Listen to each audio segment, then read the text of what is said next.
Studio.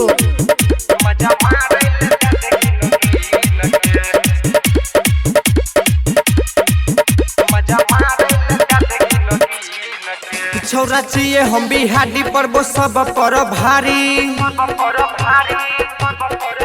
छौरा चाहिए हम बिहारी पर वो सब पर भारी। मिले ये वो आधी रात खोल रखी है के बारी। रात भर रबो चल जेबो दिन के छोड़ी एक बेरी मजा मारे ले दादगी नगी के छोड़ी एक बेरी मजा मारे ले दादगी नगी के देन गे मजा मारे ले दादगी नगी डीजे गुड मधुबनी, डीजे गुड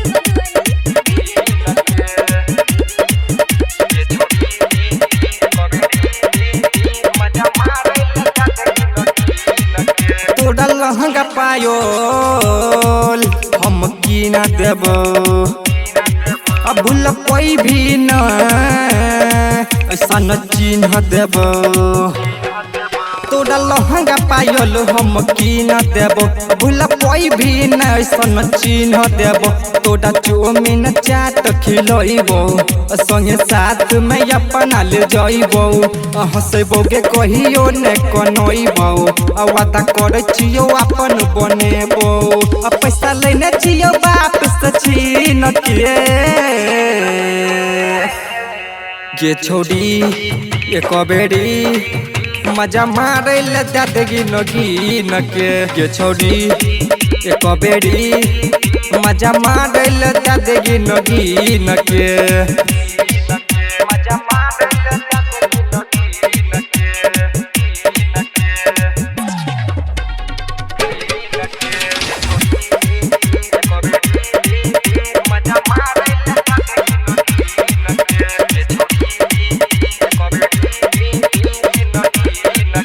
टेंशन नइले किछ न हेतै।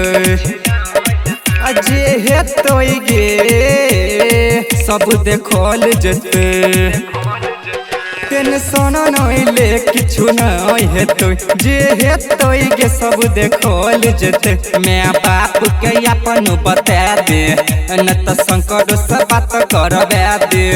मैं बाप के अपन बता दे न त शंकर से बात करबे दे। राइटर दिल खुश बतल को रवि न के छोड़ी एक बेरी मजा मारे ले दादगी नगी के छोड़ी एक बेरी मजा मारे ले दादगी नगी के। द वन रिकॉर्डिंग स्टूडियो।